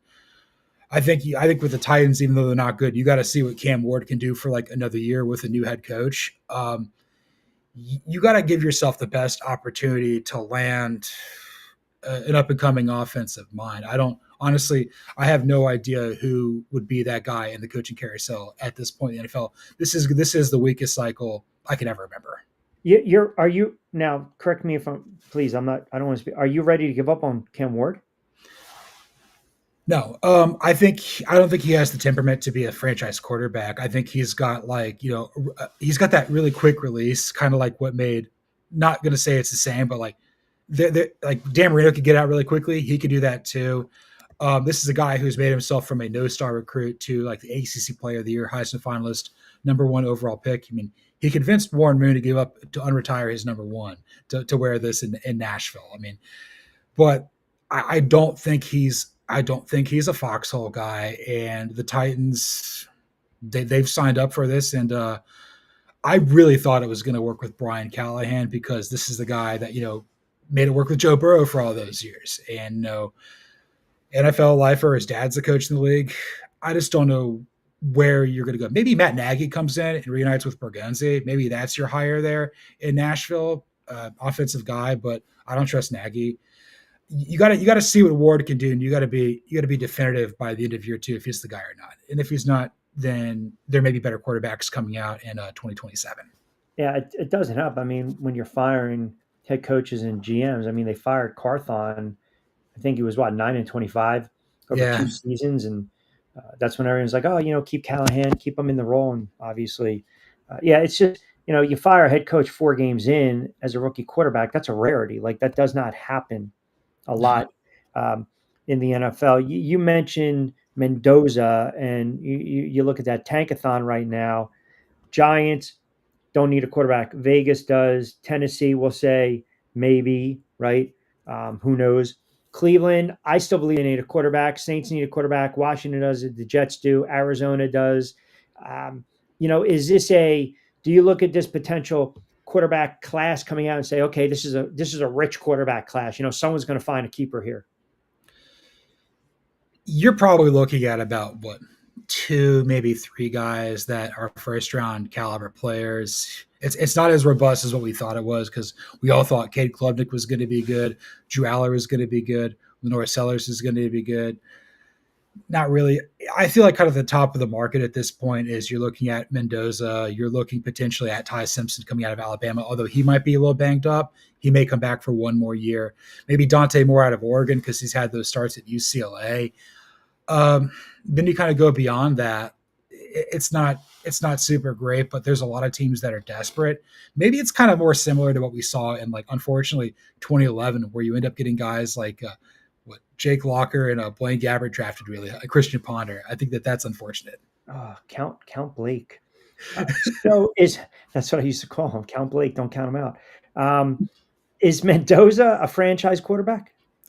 Yeah, he's got the traits of guys that we've seen have success in this league. He's kind of the ilk of like Jared Goff, Matt Ryan, Kirk Cousins, like guys that are perennial Pro Bowl caliber players. Again, not everybody is going to be like we thought Trevor Lawrence was going to be Andrew Luck coming out, and he's not been that. So what do we really know?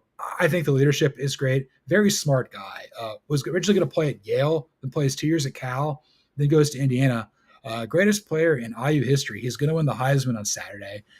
I would venture to guess that Indiana is probably going to play for a national championship. I don't know if they're going to beat Ohio State or Georgia on the other side of the bracket, but if they can beat the winner of Oklahoma, Alabama, and then take your pick between Texas Tech, Oregon, and JMU. I think Indiana's in a pretty precarious spot. This guy, there's something about him that I feel is authentic, and I think that will play in the locker room. Yeah, certainly one of my favorite prospects from the quarterback position in the last couple of years. Let's transition to college football. What did you think Notre Dame, Miami? I thought Miami should have got in. Notre Dame doesn't. Then they want to take their ball and go home, and all of a sudden threatening to leave the independent. That's not going to happen because the money's on the table. Um, again, you know, I'm not a Notre Dame guy. I've never been a Notre Dame fan. I've made it known for 20 plus years on the air.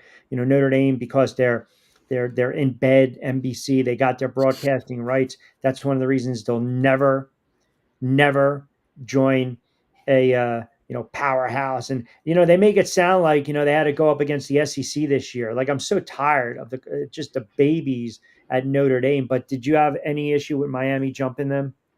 None at all. Look, this is all about picking like the least painful poison here, effectively. So I'll try to unpack this as succinctly as I can. With BYU losing to Texas Tech, there's no separation there in the rankings between Miami and Notre Dame. And at that point, you had to honor the head-to-head. Correct. And I also feel that, look, Notre Dame has been a parasite on the ACC. It's hurt the ACC. They've cherry-picked a lot of games here.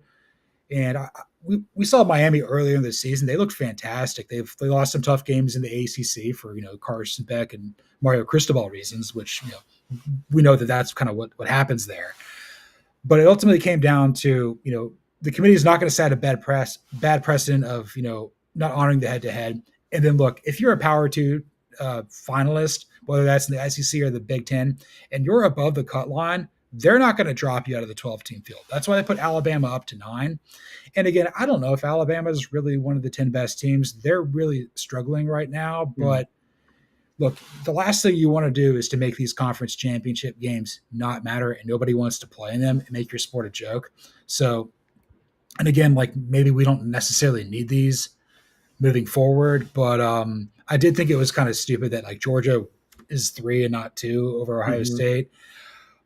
Look, Notre Dame, this is what happens when you're a national independent and you go 10-2 without a lot of great wins. Correct. And, your 2 losses are to 2 teams who made the playoff, and Texas A&M's greatest season in 25 years, Miami's best season since they played in the Big East. And you're going to deny come on. I know you lost by 4 points here, but you got in last year and you lost at home to Northern Illinois, and you went on to the national championship. I do feel bad that the administration pulled the rug out from these guys. Jeremiah Love's well, I guess that's it. He's now going to be off to the NFL. I saw a mock draft there. He might go to the Chiefs. I think that would be pretty good for them. Now, you think Notre Dame's going to do everything in their power to keep Freeman, though, right? I think, honestly, I've seen rumors he might be going to you guys. I think that Giants. I've seen that too, but I don't. I don't know. First of all, I think I've mentioned this. I would, Minter or the DC with Green Bay, or I'd really need a very good, prominent offensive coordinator, offensive-minded coach. I'm sorry. Yeah, I think Minter is going to get a job here. I know he's kind of been tied to Michigan, but does he have a show cause? Can he go back?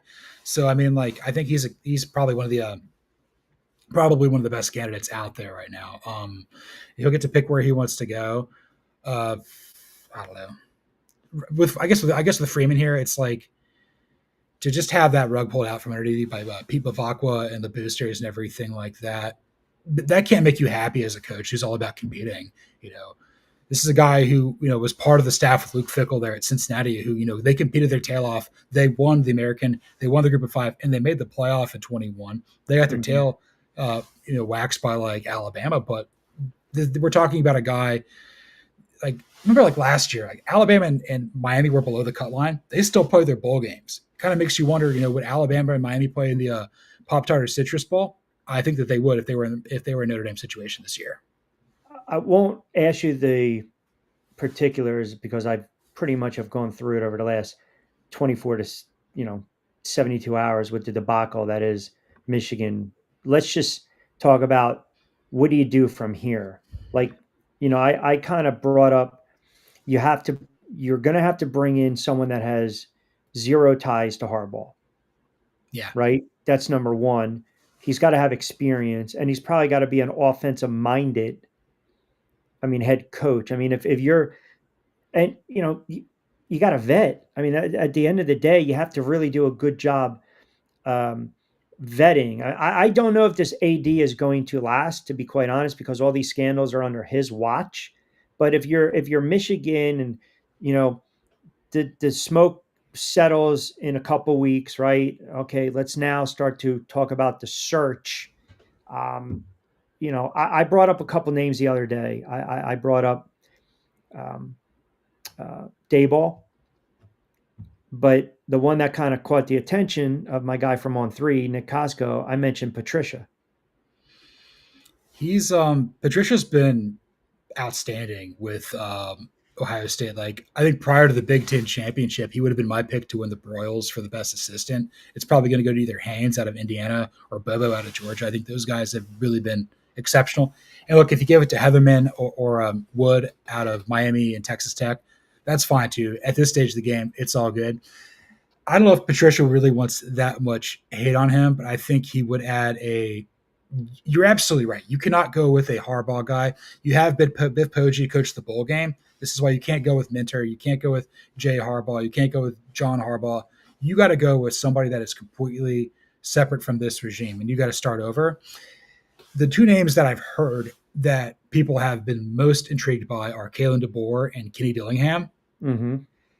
I don't think DeBoer is going to do it because it's too late in the cycle. You're in the playoff. You're at Alabama. And again, I know that maybe this would be one job he'd leave Alabama for, but the timing is not right. Again, this is like Luke Fickell, like being tied to Notre Dame when he's at Cincinnati. It's just the timing is not there. Okay. Dillingham is at his alma mater. He's my age and he's at Arizona State.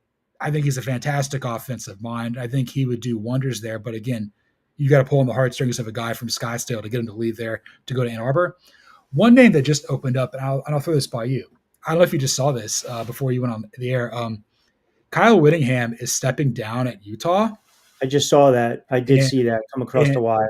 So they're promoting their defensive coordinator, Morgan Scalley, from within. That's kind of been the coaching waiting for a while. I always thought Whittingham deserved to go out with a Utah team that's in the playoff. Phenomenal Hall of Fame level coach. Been there since Urban Meyer left. He's 66. And Yep. honestly, Utah has kind of played like Michigan light for a while. And I think he's a wholesome guy, obviously from Utah, played at BYU. I wouldn't hate seeing him potentially come in there to put the fire out for a year or two. But that's exactly it's a good point that you bring up. You've got to bring over, in a character guy. Like Yeah. you have to. You have to just rip the Band-Aid off and all these and listen, this was not on Harbaugh's No. watch, but it was on the athletic director's watch, who is now has been embroiled in how many scandals over the last several years? Oh, you've got what the burger scandal, the sign stealing scandal, Sign stealing, right? this. I mean, the whole state of Michigan, just they really know how to pick them there too with Michigan State. Now this is going to sound like a foolish question though, but it's an appealing job. It's Michigan, right? Oh yeah, it's a top like 10 job in the country, an undisputed. Like this is one of those jobs where, like, if you have it, the only way that you're done there is when they tell you you're done coaching or Right. I'm deciding to retire. Like you're talking about a job that's at the level of like Ohio State, Alabama, Georgia, USC, Texas. We're talking like programs of Notre Dame should be that. Like Yeah. it's that level. Plus, you also have all the Larry Ellison money. You have Dave Portnoy money. You have big boosters, rich academics. That are well, yeah. The Michigan man. I mean, Shepner the other day. Don't get me started. But you got that NIL money. That's the thing. Now, what do you think this does for some of these players though that were recruited by Moore? I mean, do you think they're going to jump to the portal? A lot of them have. I think there's been a few guys that have gotten out of their NLIs. Again, I'm blanking on some of their names.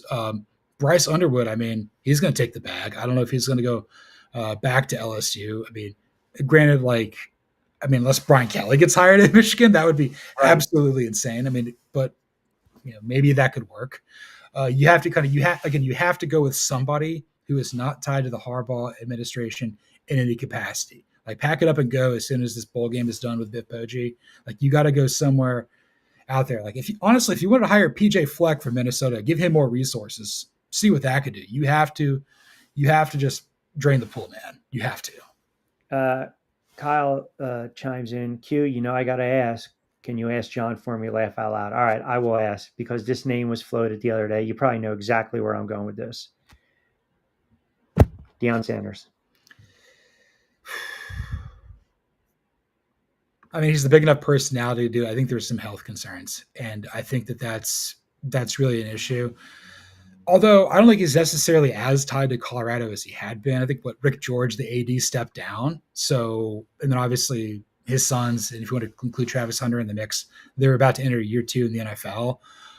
Marshall Falk, who he brought in there, he's going to be a coach. I think it's some HBC or D2 school. I'm blanking on that.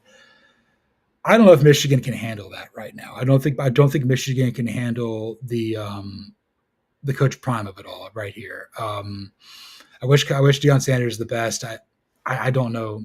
It wouldn't shock me come February if he's like, you know what, I'm done coaching at Colorado. Just takes a year off because of the health. Yeah, like he's really beat up right now. I feel really bad for him. Yeah. All right, brother. Great stuff. Extended time. Do you watch Army Navy at all? I try to, and then I realized they're not going to throw the ball very much. I did see that Navy is going to have some of the greatest helmets. That's the pageantry of it, man. Yeah, that's true. Run it 75 times down their throat.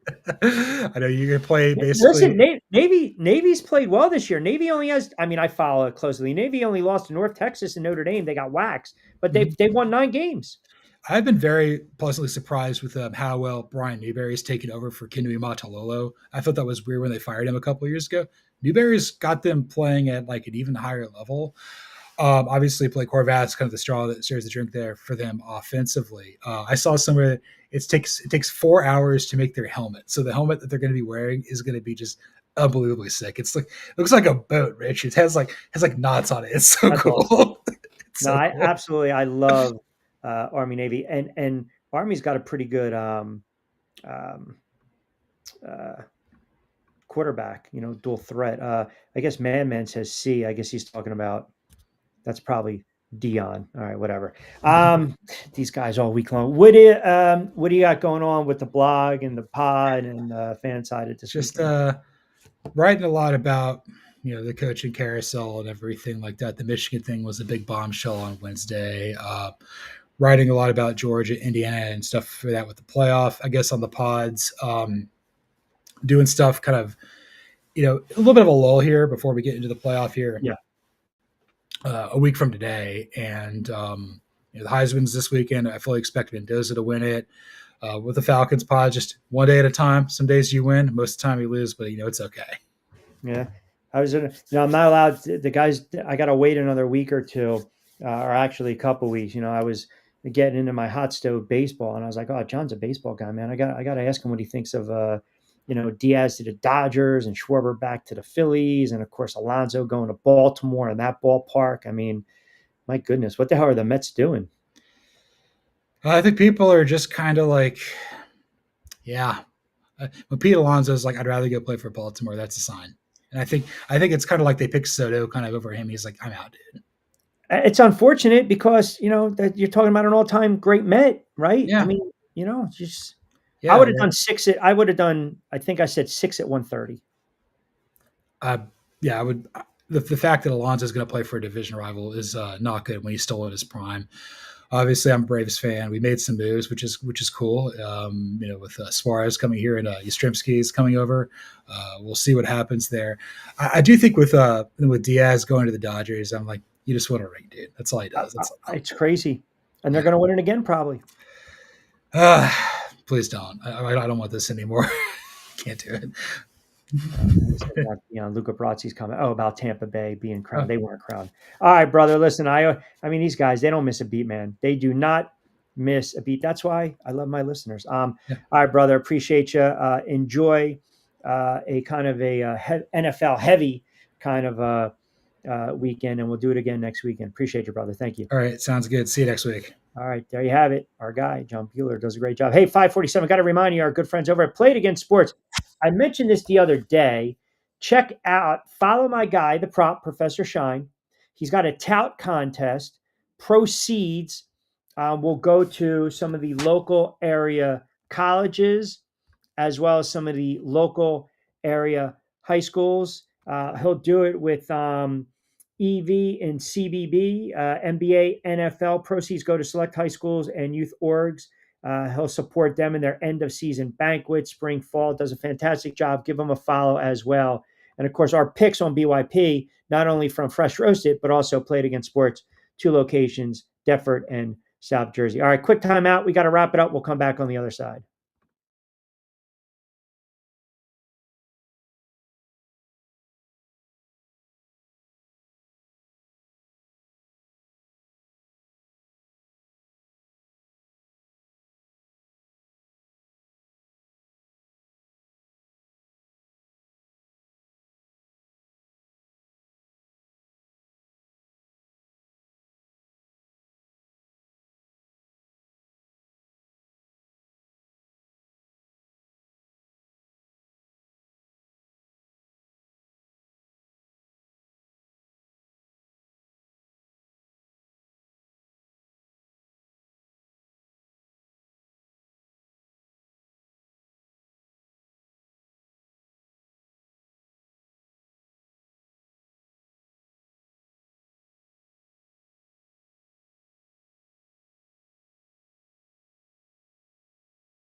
All right, 5:48. As I mentioned, we'll take you up to 6 o'clock straight up. Let's go through these NFL games. A couple of you guys are asking again. Follow the prop. Again, Rich Quinones here on cue. Follow him. He does a lot of the Philly high schools, area high schools, also in South Jersey as well.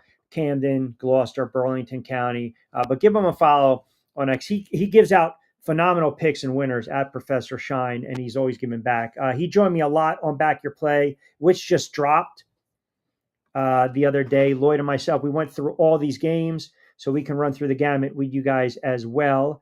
And we'll get your thoughts on these games before we close them out. Last night, I mentioned that's a horrible loss by the Tampa Bay Bucks to start things off.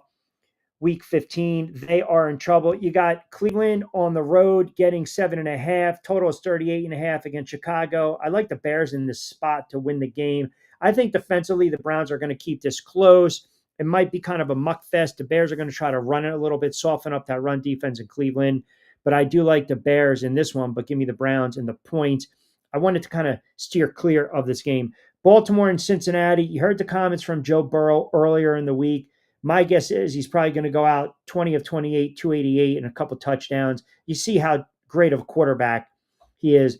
Obviously, Cincinnati is still mathematically alive. I gave you that scenario. You win out, and then obviously Baltimore and the Steelers have to lose out. But Baltimore has to beat the Steelers the last game of the season. Has not been a very good game or season for the Baltimore Ravens. They just haven't been able to run football. Jackson's been injured. Very inconsistent offense. They can't stop anyone. I actually like Cincinnati at home in this game, getting 2.5. I told you the Chiefs are done. So for those that want to have that glimmer of hope for Chiefs Kingdom, that they're going to make the playoffs, they need a lot of help. This is their last gasp. I've cooked them. And I believe for those that have crushed me over the last several weeks, if they lose to the Chargers, you guys got to man up on a man up Monday and say it's done. And they will retool. But for now, this little dynasty is done. Betting wise, Kansas City's laying 6 at home. You know, the Chargers offensive line is shaky, but they can get to the quarterback a little bit. This has the makings of a Mahomes game with his legs and scrambling. I don't like this game at all.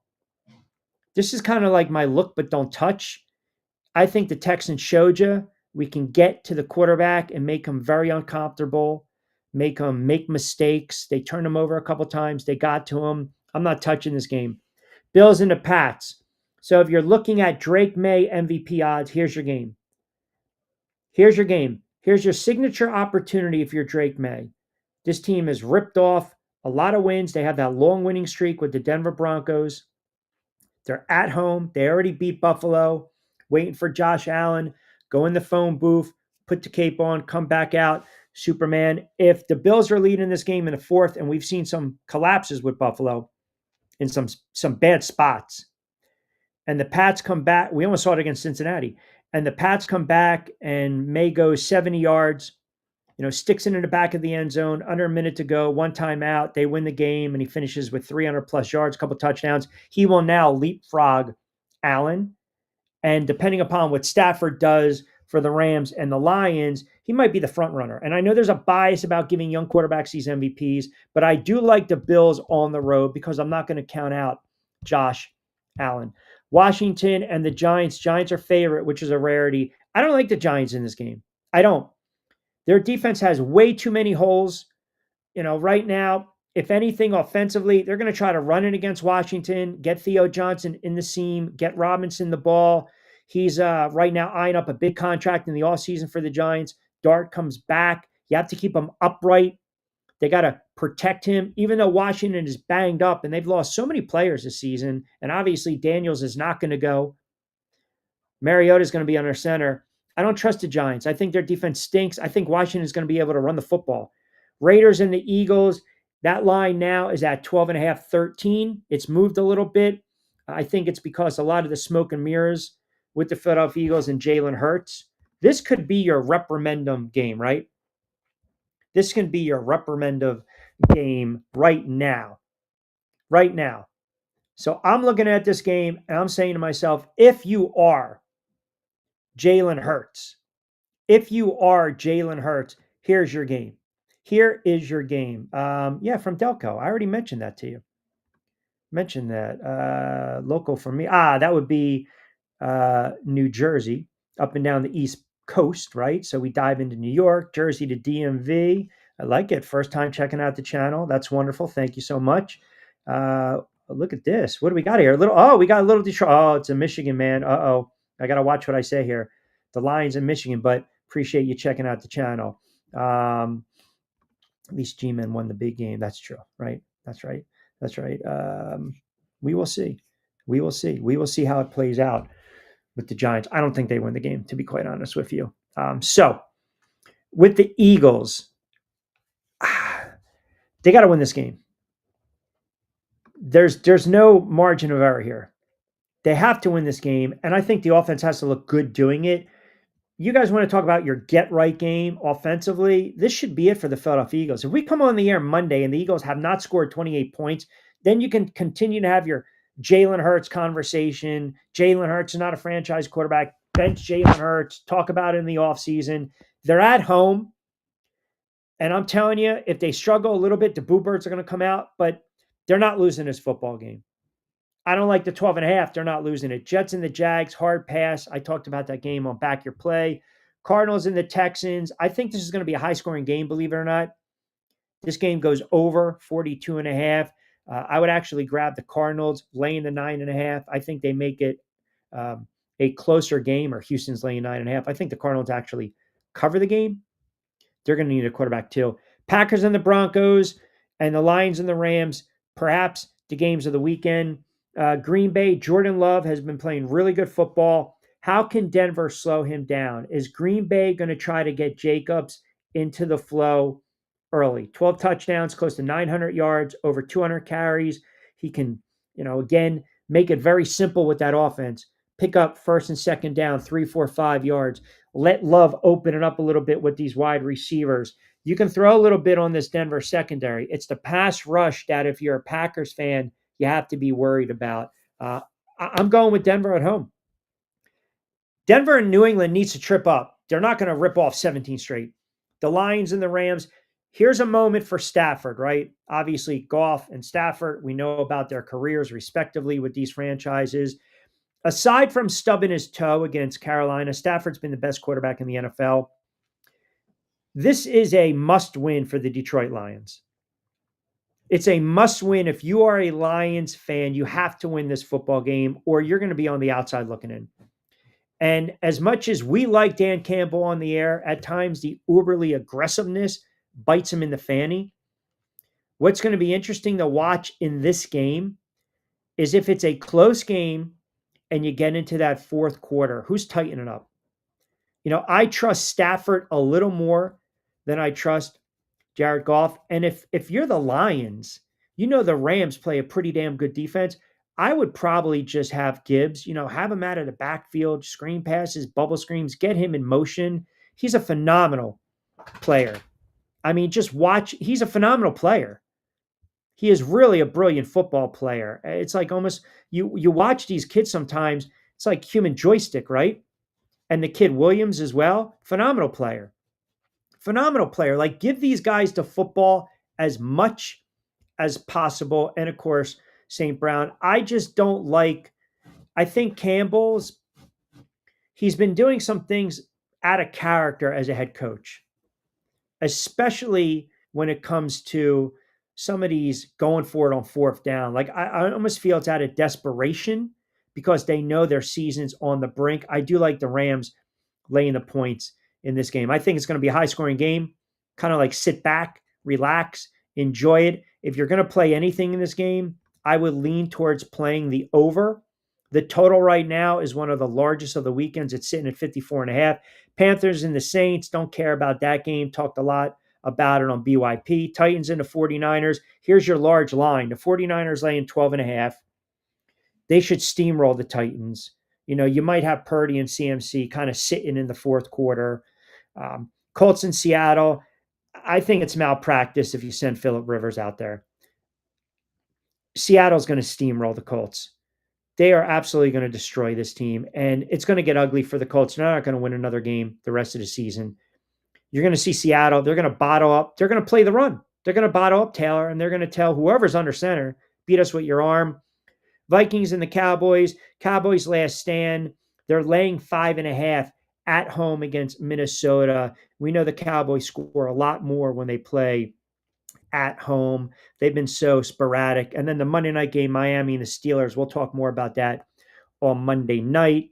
Broncos country, let's ride. Trap emotional letdown game for the Chargers. Go Chiefs. Obviously, you're just doing that to spite me. Q, are we spite hating for a Raiders win this weekend? No, I think the Philadelphia Eagles win this game. I think the Eagles win it going away. They need, if you're the Philadelphia Eagles, it's pretty simple. I would run Saquon Barkley here, de facto, mark the tape right now. I would run Saquon Barkley 25 to 28 times. He'll be good for about $1.15, maybe a long touchdown. It'll take some pressure off Jalen Hurts. Maybe you got a couple little quarterback sneaks, a little tush push down at the goal line, a couple big hookups with Brown, Goddard, Smith. AJ Brown's numbers have gone up the last 3 games, but they haven't won. Just got to be a Saquon game. Let Saquon ride you back into the playoffs and let your defense carry you. And then you can worry about Jalen Hurts' stats. It's Eagles right now, 28-13. The Raiders stink. Like they're not a good football team. You heard John Buhler when we were talking about Pete Carroll and obviously Geno Smith. It just hasn't worked out. They're just not a good football team. I don't know how in the world they kept a close game against Denver, but look at their other losses. They got blown out by Dallas, blown out by Cleveland, blown out by the Chargers. For some reason, they played Denver tough twice, which is weird. They got up for the game.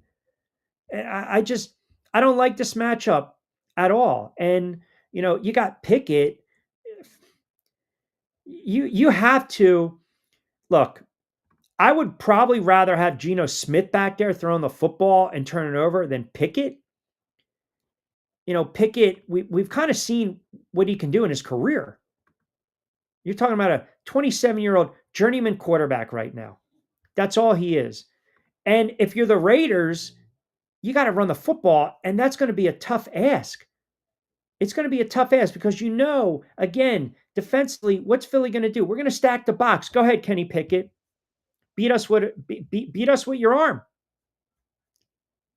I mean, is this a game that Genti gets 30 touches and he has like 2.6 yards a carry? The one game they give him 30 touches, which I don't think they've given him more than 25 touches at all this season. I mean, that's preposterous. You draft this kid 6 overall. He's a stud 22-year-old running back, and you don't even give him the football. So, yeah, Raiders, I mean, I got to figure out a way to, run the football a little bit and keep that defense honest. I put up his numbers. He's had 20 plus carries twice this season. That's it. So this is a game right now that the Philadelphia Eagles, they're not losing this game.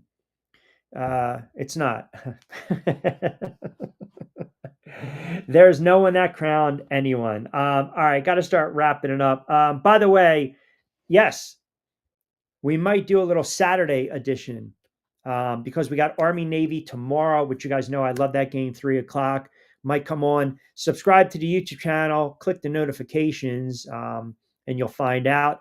BYP, Back Your Play, our sports betting pod will be airing tomorrow. Well, it's on demand on the YouTube channel. It'll be airing tomorrow on TV 48 WWON in New York. Overseas Dimes is out. That's also on the YouTube channel, and that airs also on Channel 82 in Bermuda. Another week in the books. You guys have been phenomenal with the comments, the engagement, and I appreciate all the new commenters, new listeners. You guys are wonderful. Do me a favor, download the Odyssey app, search Coastal Sports Digital Network. That's where you can find us now going forward, Monday to Friday, 4 to 6 with On Cue. As always, I'm your host, Rich Quinones. Special thanks to the sponsors. Get Ready with Tea, Three Brooks Bourbon, Fresh Roasted Coffee, Play It Again Sports, Jersey Shore Breaks, starting their second season first in the USBL starting in March. All right, good stuff from John Buhler, Lloyd Vance, Nick Cosco earlier in the week. And again, as I mentioned, appreciate all you guys commenting. We might sneak on for about 45 minutes to an hour tomorrow, a little Saturday edition on Q. Kind of lead you up to Army Navy, talk a little more college football and the Michigan fallout. A lot of comments on that on the YouTube channel with some of the past shows. So definitely check them out. And if you like the engagement, if you like the content, do me a favor and subscribe to the channel. All right, you guys have a wonderful Sports Friday. Enjoy your sports weekend and enjoy the NFL games as well. We'll recap everything Monday, as I mentioned, maybe a little power hour tomorrow on a Saturday. Keep the notifications on. As always, I'm Rich Quinones. Be safe, be sound. Thank you guys for tuning into this edition of On Cue. Hasta luego, buen día.